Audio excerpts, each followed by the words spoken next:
Hello mga ka-Infinity! So may tanong ngayon na need nating sagutin under the Critico Jude. So sabi niya is, Ma'am Ella, ano po bang ibig sabihin ng tatlong stage sa battered woman syndrome? So talakayin natin ngayon yung naging topic natin under the justifying circumstance kung saan pinaliwanag natin yung battered woman syndrome. So pag sinabi natin battered woman syndrome, ito po yung nagiging depensa ng isang babae na dumaan sa domestic violence sa kanyang asawa, kinakasama, kasintahan. So ano yung tatlong phase na sinasabi natin na kinakailangan 2 beses itong mapagdaanan ng babae? So ang first phase ay yung tinatawag natin the tension building. So, ano ibig sabihin ng tension building?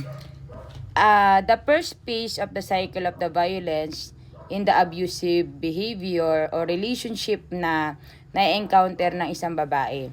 So, dito nandyan yung tinatawag nating stress and the tension build between the abuser and the victim. Meaning, nakakaranas na ang babae dito ng pagtatalo kung saan yung abuser niya sinisigawan siya o kaya naman kinikriticize siya.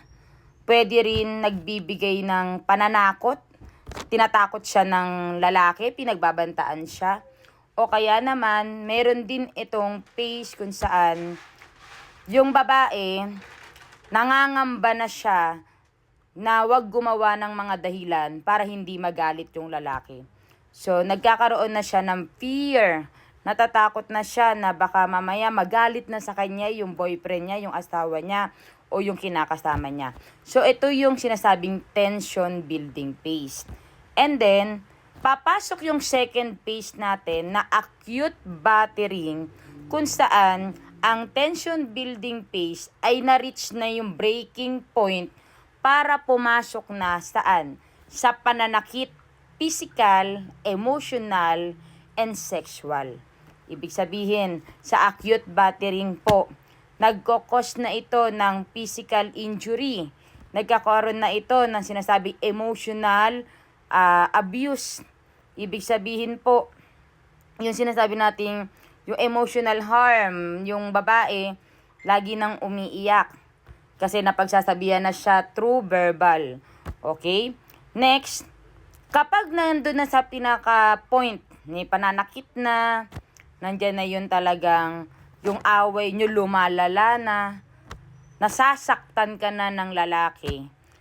Papasok naman yung pangatlong phase natin na tinatawag na tranquil loving o yung honeymoon phase.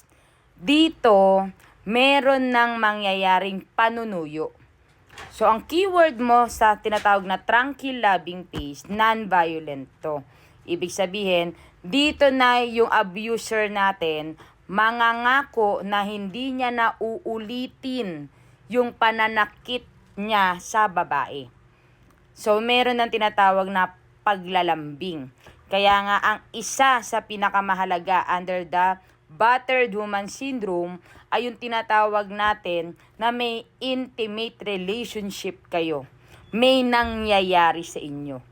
At pasok ka na sa battered woman syndrome bilang depensa kung mapapatunayan mo na 2 beses kang dumaan sa tatlong phase na ito. Kaya sana sa paliwanag natin ngayong gabi ay meron kayong natutunan sa ating battered woman syndrome. So, Miss Keyword ng Criminology.